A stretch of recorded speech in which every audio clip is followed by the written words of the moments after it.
San agreed to him and expressed his gratitude for the gift. With that, their meeting ended, and San embarked on his journey to the bottom of the mountain again.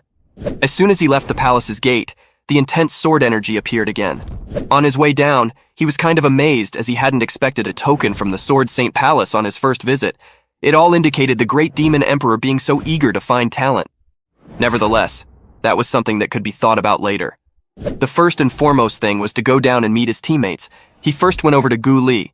His condition was deteriorating continuously, so San thought of letting him go down the mountain first. Next, he went over to Dubai. Dubai was doing fine with his meditation, so San waited for almost an hour until Dubai couldn't hold it anymore. After that, he sent him down too.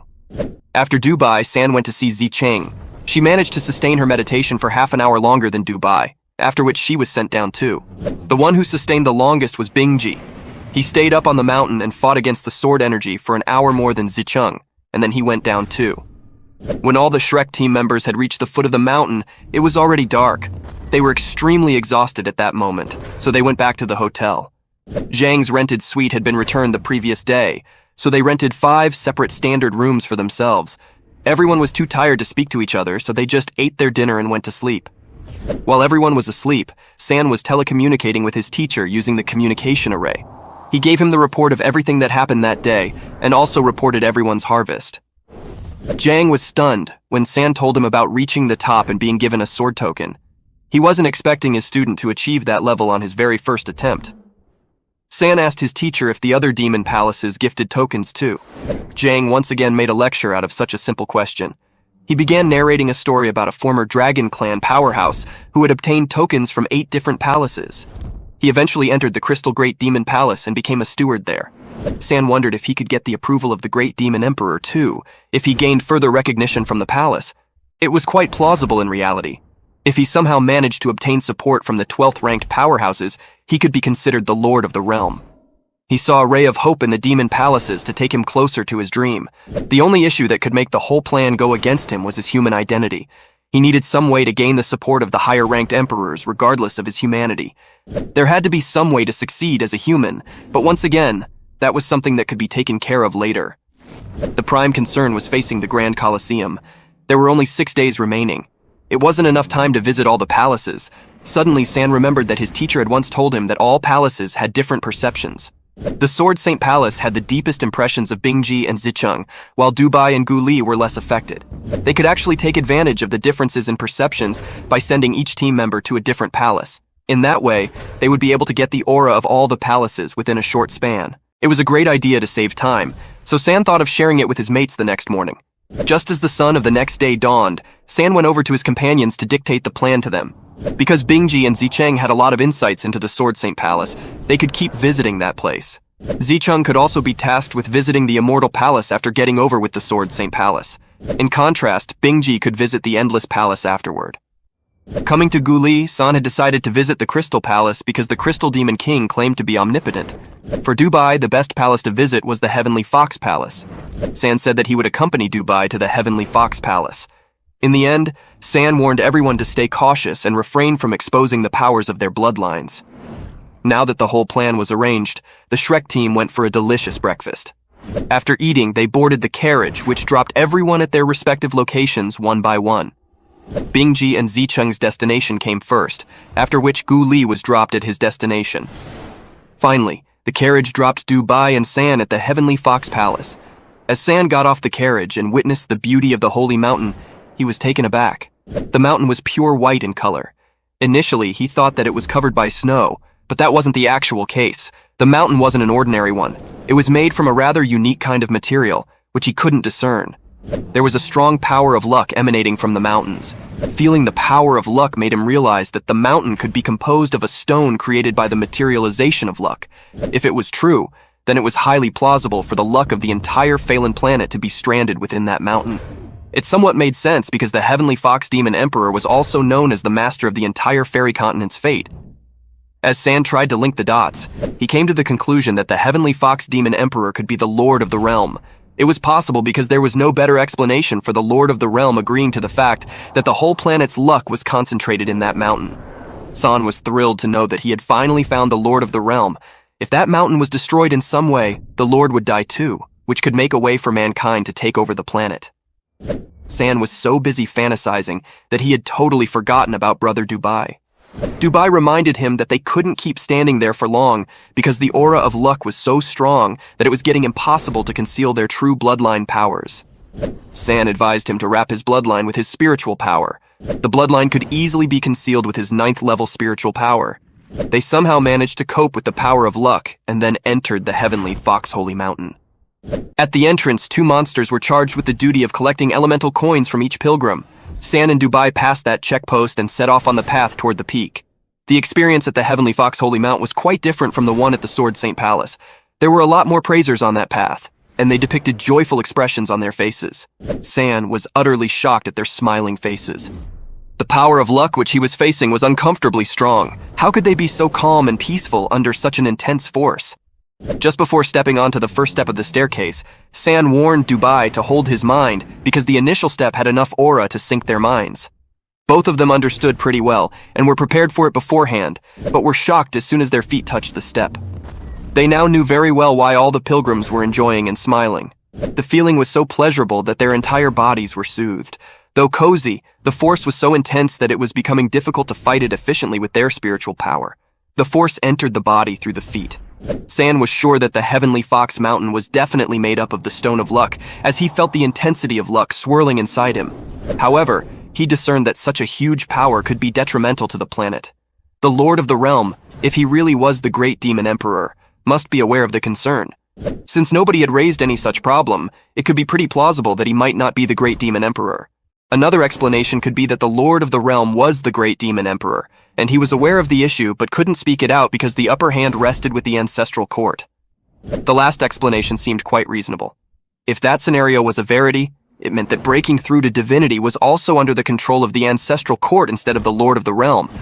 The ancestral court could create hurdles for San during his breakthrough because of his identity.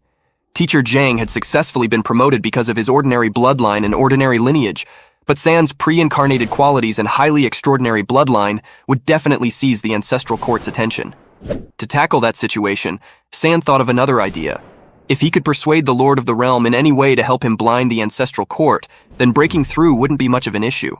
However, for the execution of that plan, he had to think of a way to convince the Lord of the Realm in his favor. That was a task that required reworking and further deeper planning. All those thoughts had taken over San's mind. He couldn't focus on concealing his bloodlines with his spiritual energy. He was gradually sinking into the depths of the energy of luck. Luckily, Dubai sensed his struggle and lent him a helping hand. San got cautioned henceforth, and both of them slowly walked up the steps towards the peak. With each step, the power of luck grew stronger.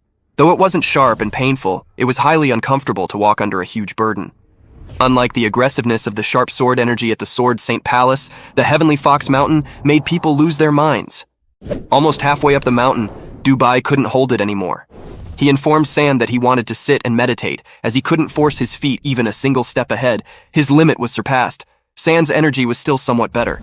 Now that he was alone to travel further, he moved a bit swiftly as his destination was nothing else but the peak. He had to reach there no matter what.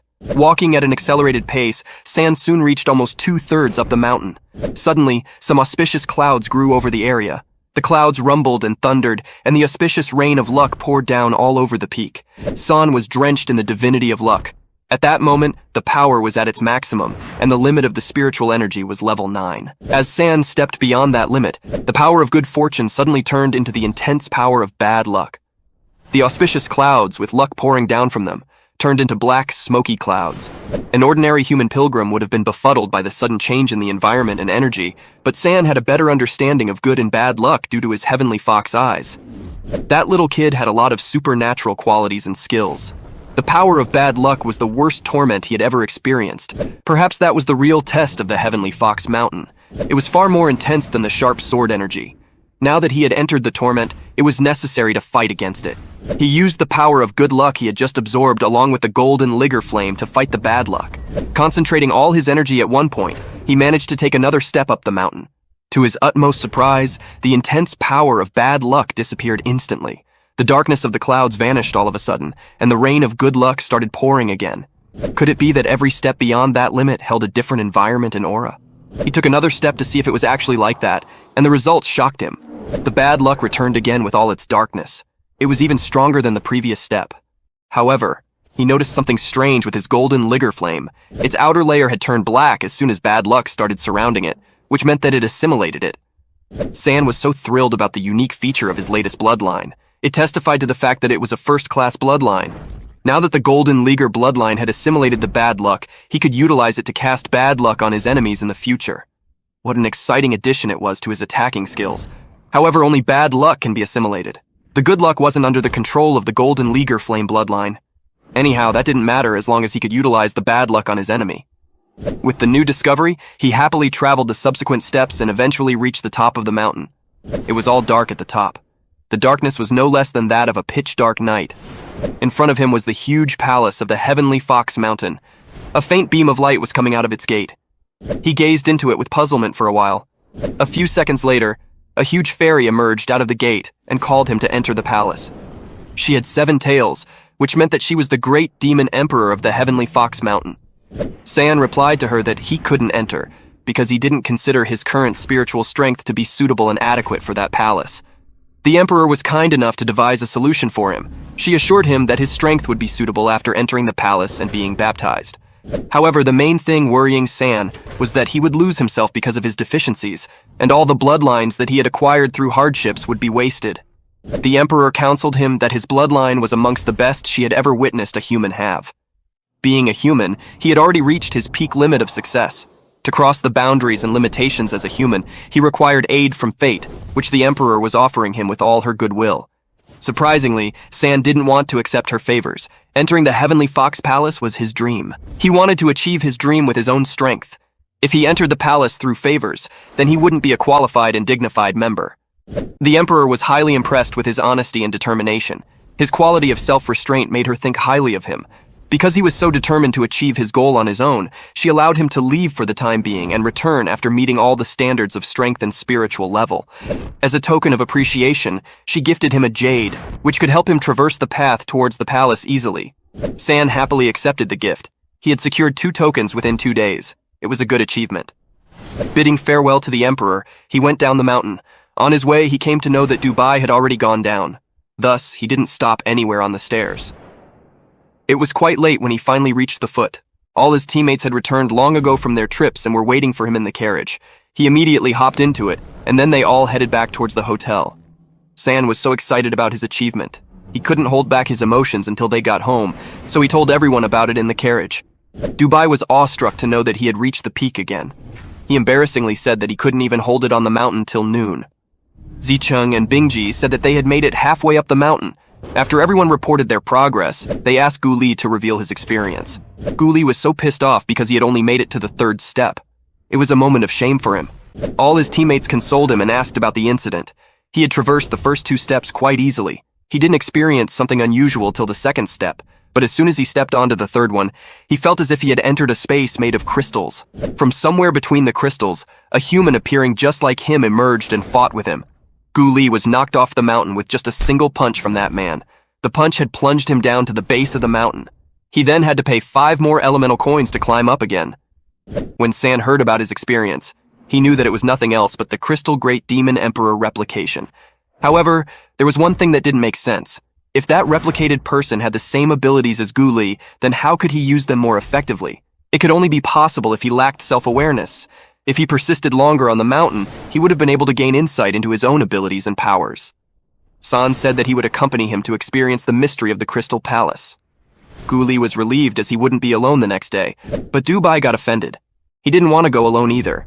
San said that he couldn't go with him, but he explained to him about the experience beyond the halfway point of the mountain. Every step ahead of that limit had alternate auras and required alternate cultivations. He warned Dubai to take his time and prepare well before going beyond the halfway point.